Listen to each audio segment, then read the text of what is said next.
And we're back here at HPL. I'm Tanner Grace. I'm joined by Nathan. That's Admirable Zamora. And we just saw Dog take a 2-1 lead here in the battle of unbeaten teammates, and he really got a leg up here in this match. So he's on match point. Super JJ needs 2 straight. Yeah, we've been seeing these players kind of rely on Druid in these games to try to get things done here. And if there's one player that you know is very dangerous with Druid, it's got to be Dog. Yeah, it's got to be hard, you know, in your own mind when you have a mirror match in Druid and you're like, God, I'm playing Dog playing Druid. You know, nothing against Super JJ. He's a great player, but you know, Dog is really, really known for it. We're going to find out what they're playing here in Game 4, Super JJ versus Dog.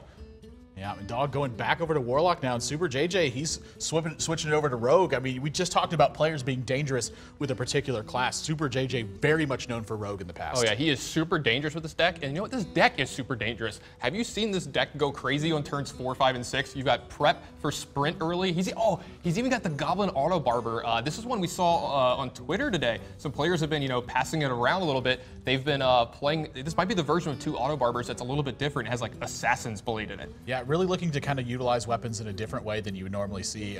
The other thing to couple with that is you do get a 3-2 out of this deal, which is super important when you kind of really take into account how the metagame has been developing lately. Lots of freezing traps, lots of explosive traps, just needing to contest the board very early on. In general, a Goblin Auto Barber helps you do all of those things. So at times this card can rotate in and make a big difference, but sometimes not quite as good, but love to see that he's utilizing it here and kind of keeping up with the trends that have been happening. Yeah, he's going to be able to use it to pretty good success this turn if he wants to. He's going to be able to use his Goblin Auto Barber, pick off this this Voidwalker here. He's going to lose his dagger, but I think he's okay with that since he just picked up a second copy of the card. Yeah, I think he's, you know, a little bit worried about a potential abusive Sergeant on this Nerubian egg. Dog really understanding this matchup, making sure to get it on board early to threaten that potential always. And Super JJ really going to think about how his next couple of turns are unfolding here. If that Nerubian is too much for him to handle, you might see him forego it. I don't know if he can afford to do it though, so he's going to play this Goblin Auto Barber, and Dog, perfect answer to it. Yeah, it just matters when he draws next turn. He does have, you know, Sap, Eviscerate, Preparation. So he has a couple things to help deal with these cards, and you're going to see Dog actually play the Knife Juggler here. Oh, and that's a big juggle. Gets the extra point of damage, and it's like we said in the last match, that's 2 extra damage that he got that turn. Every little point counts. Second Sap is actually really important too. This may be a preparation turn actually when you kind of look at what's happening here.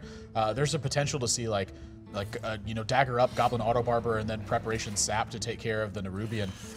Maybe even Eviscerate instead. So he's going to favor the Eviscerate to take it out straight away. Love that he understands it in this matchup. He needs to go every step of the way with Dog, or he's going to fall too far behind. Yeah, there's a couple of ways he could have done this turn. He could have used Sap plus Prep plus Eviscerate, and then, you know, still had it over 2 mana to use this dagger to take care of this abusive Sergeant, but he would have taken a little more damage with that route. Yeah. So. You know, actually something else that's happening too here is that this Goblin Auto Barber is applying a lot of pressure to the way that Dog can develop his threats kind of moving forward. This Knife Juggler is already checked by this 2-1 dagger, so he has to just kind of wait until that's taken care of before he can really just play Knife Juggler, or it has to be in a position where he can use Knife Juggler to really utilize what's going on. And with 2 Doom Guards in his hand, I mean, this might just be a Doom Guard turn and hope for the best. Yeah, I mean, you have a card in your hand you don't mind getting rid of right now in the coin. It's weird to say that, but you know, the longer you wait to play the coin in a game, usually the less powerful it becomes. So, you know, he could have some turns later where he needs that 1 extra mana to really push something through as an abusive Sergeant. But if he wanted to start to really get going this turn, yep, we're going to see the Doom Guard. Yeah, actually, it looks kind of weird that he has 2 Doom Guards in his hand, but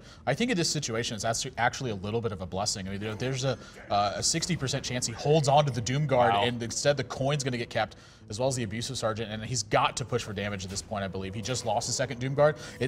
This is sort of what's happening here too. If he keeps the other Doom Guard in his hand, there's maybe a potential he trades instead, but the fact that he's lost it, he understands that now his reach is much more limited moving forward, so able to adjust his game plan to that. Love that he's doing this. Yeah, it is good for him to get in damage there. The only reason I would ever be worried about making sure I killed the Loatheb there, you might still get in 5 damage against Super JJ because you might use his weapon to kill him if he doesn't have something like SI Agent, which you're going to see from him here, but you know, the Sap play is what really gets you. Returning the Doom Guard to your hand is just so backbreaking. Yeah, I mean, really just no other game plan, though. He has to follow through with what he's done at this point. Voidcaller, an excellent pickup that's going to make sure that he can all but nullify the effect from this Doomguard discarding cards. Instead, he's going to be free to life tap after this and continue to build his hand. But he's facing down 8 points of pressure, so he does have to be careful exactly how he unfolds this game. But again, Voidcaller is going to help him a lot in fighting this battle. He doesn't know that Super JJ has second Sap as his last card. Yeah, he's going to get this Void Color in play, hoping it's going to get him back into this game because he'll be able to get a Doom Guard in play. But Super JJ's last card being Sap is going to be a huge tempo swing.